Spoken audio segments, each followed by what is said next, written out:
Hey everybody, this is Tanya. I'm the author of Losing Porsha, We Live Through Our Laws. And today I want to talk about how death affects young children. As I was saying in previous videos, I was like 8 years old when we lost Porsha, and I was like in the third grade. And I think something that parents may not consider, or they may think, well, oh, he or she, she's young, they'll process it, they'll get over it, they'll get through it. And they don't really take the time to consider, um, well, not really consider, maybe taking their children to therapy, or like really talking to them and following up and making sure that they're okay. I know, like when I was in third grade, that was like the only year that I remember getting in trouble at school. It's like after my sister passed and going back to school and everything, I think what was going on with me, I had so much inside of me that I just kind of saved it all up and decided to talk my tail off when I got to school.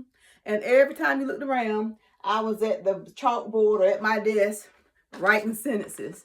I will not talk in class. I will not talk in class, like 25 times.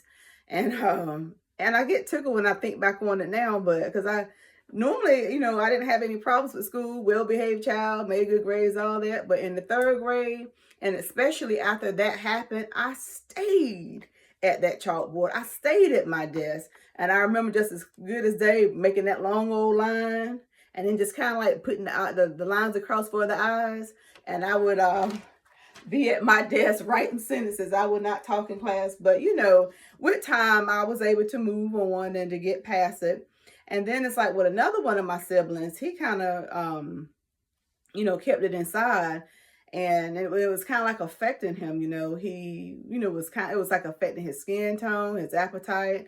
And what happened with one of my brothers is that my mom and him was like in a car, and I guess a sad sounding song came on, and he asked my mom, would she turn the radio off because it made him think of Porsha. And so that's when the conversation, started with them, between them. And my brother was able to, to get that off his chest and to, talk about it and to release it, But I do think it's very important that, that parents, teachers, family members reach out to to children, because, unexpected death, that's a lot for an adult to deal with. And it's even harder for a child, because we know what we feel, but we can't really express it. And I also remember, like, during that time, I guess I was just so shocked with everything that had happened. And I guess, like with me, grief and death kind of hits me like after everything is over with. And it's like when reality sets in and it's real, and you kind of like left with your thoughts. That's when I, like grieve like the most, Also, another thing that I want to talk about today is, and I didn't realize this until like years later, but I always loved children and I love babies. But I was like really, really afraid of like little newborn babies, like when they're real young and little crinkly skin and everything. And as I think back on it, I had some unresolved trauma, and it didn't really come to light, and I didn't really realize it until after my father passed. And let me explain about that.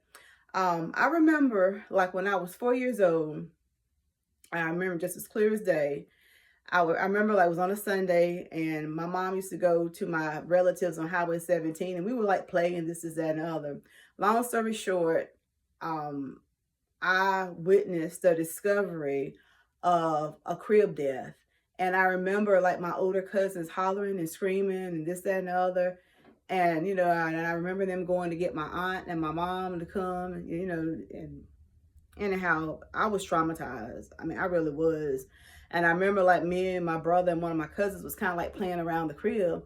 And you kind of like wonder, is it something that I did? Did we do something wrong? But it turns out that, my cousin had like a birth defect that they didn't know of. And that's what, caused that.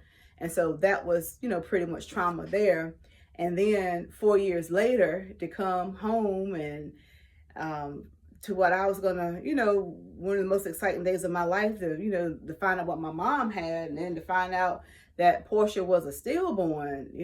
That was like two like major hits as far as traumatic experiences, dealing with death and then with babies. And I didn't really fully realize it until after I wrote my book, and I happened to be talking to my niece-in-law, and she was the one that brought that to my attention at the age of 46. So it happened so the first time the first time I dealt with it, my cousin being, experiencing a crib death, I was 4. And then 4 years later, I was 8, and then I lost my sister. And who would have thought that it would have had that much of an impact on me? And to give you another perspective, like with me, my background is child development and family relations and elementary education. And like I said before, I always loved children, but you couldn't pay me to work in the infant room. Oh, heavens no. I mean, I wouldn't mind like floating every now and then, but to be in there with hollering babies and little newborn babies all day long, not happening. But yet at the same time, I was always very protective of them. And I know like years later, I had my own like 5-star family childcare home. And at the time I could keep like 5 kids. Now, if I could have had, if I took babies, I would have been probably a millionaire by now. But like I said, I had that fear in me. I had that fear. And it's like, I didn't start taking babies in my own business until they were like 1. And then it's like I had jobs being like an assistant director. And I was always, be protective of them, being in the room, making sure that they was laid properly, that there was nothing in the cribs to affect them. And I used to hate it when they used to put like kids that were misbehaving in the baby room, because I was like, if y'all do something to hurt them kids, whoo. Yeah, so, but like I said, it wasn't until after I wrote my book, until after my father passed, that we were talking. And it's like my niece-in-law, she brought it to my attention. And it's like, when she said that, it just made perfectly good sense. And it seems so obvious now. I'm like, so that's what was going on with me. And I think that, that fear that I had, even though I love babies and all that, but it stemmed from not, getting the help that I needed when I was younger. And to have those 2 traumatic hits back to back at 4 and then at 8. Oh, and I forgot. And then like when I had my own son, Lord, I was put in because I want to say my son was due like July 28th, I think it was. And anyhow, long story short, he showed up like 5 days late. And so I had to be induced. And it's like whenever I had a contraction, his heart rate would go down. And it was just, I was in so much pain. I've never had pain like that before in my life. It was just horrific. And every time I had a contraction, his heart rate would go down. So long story short, I ended up having to have like an emergency C-section. And so, and thank God for that, because by them having that, with me having that, that saved his life, because come to find out, his umbilical cord was wrapped around his neck twice. So if I would have delivered naturally, he probably would have suffered the same, he probably would have been a stillborn, birth or born like my sister. So thank God for modern technology. But like I said, I don't know what it is. I didn't ask for that. Some things you just get. Sometimes I think like if that didn't happen, normally I probably would have had a house full of youngins.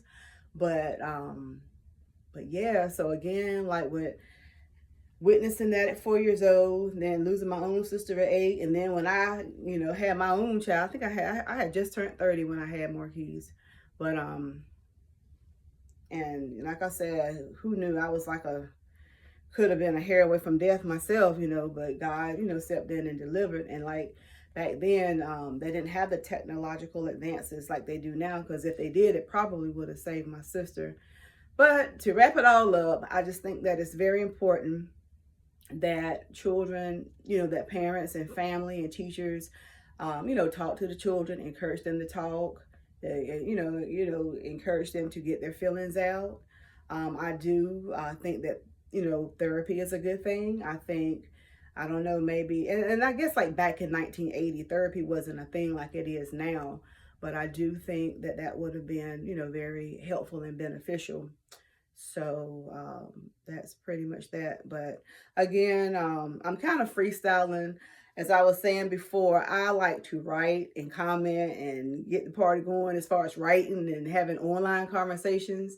But I'm trying to get more comfortable talking in front of a camera. So this is in no means professional, you know, by some people's standards. But the main thing is getting, you know, getting comfortable in front of the camera and to help other families that have dealt with a stillbirth. Well, that's it for today. I will check in. Actually, I got something to do. Yeah. So the week after next, I'll come back and do another video and we'll talk about something else. All right. That's it for now. Y'all have a good one. Be blessed. Bye.